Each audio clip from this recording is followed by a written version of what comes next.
One day I called a friend, it was the solstice in 1986, and suggested that we go down to the beach and burn a wooden man. The thing I liked is that the raising the figure. People together would pull on a rope and make this thing stand up.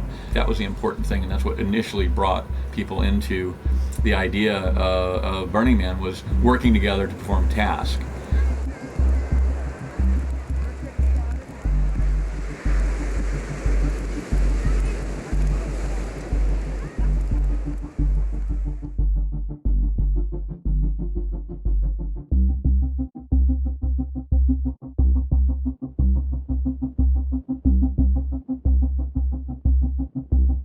We had no money, very few resources. All we had were like, a bad attitude and a lot of time on our hands. We did dangerous things like shooting and driving at 100 miles an hour across the playa.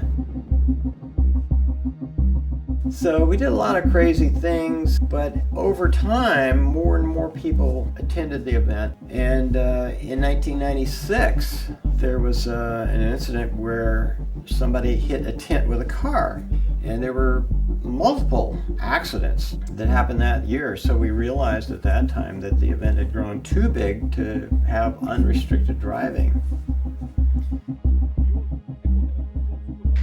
I mean, sure, they had to stop the cars from driving fast and have to get rid of the weapons. I'm not a big gun guy myself. And a lot of other things that were necessary to have a city of 40,000 people.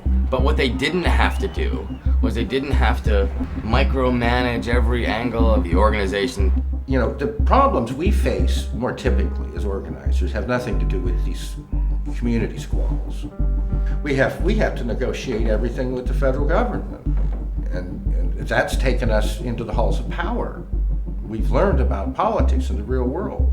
You know, we have to face the ever-present potential for lawsuits. We have to manage $8 million.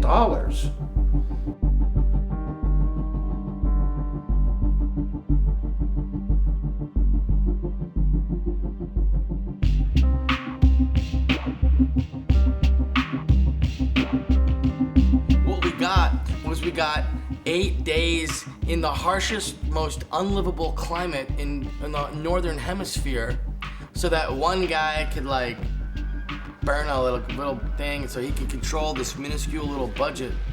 That's our legacy. You know what you're getting. Your $300 and your other, your $2,000 on top of that are buying you a known commodity. We've not been commodified. We have not been turned into a product. We have not been absorbed into the system, but that, in fact, we are absorbing it. What a radical claim. We are absorbing it. Now, you can say that's the rantings of some kind of visionary lunatic. I'm a very practical person. We run a city. We run a real city. I'm not a hippie. I'm not talking about everyone loving everyone. I'm talking about everything it takes to live well together.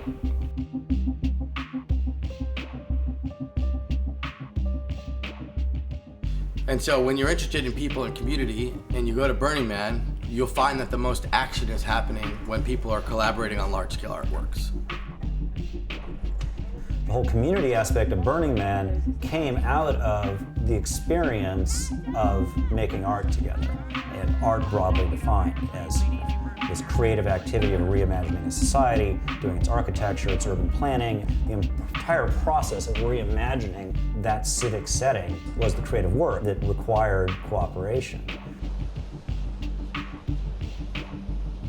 Over time, the festival itself has become much more predictable to me.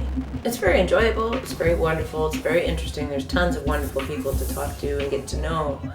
But the fact of the festival has gotten very predictable to me.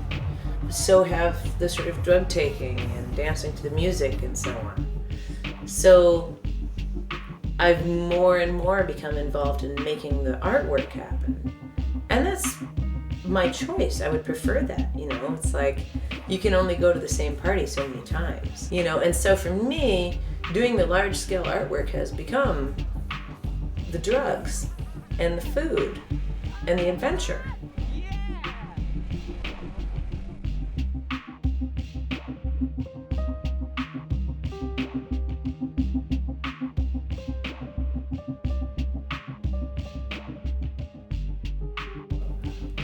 What people can't see, of course, is the movement beyond the event. Soon they'll see it in newspapers and on television, and when they see it on television, they'll believe it's real.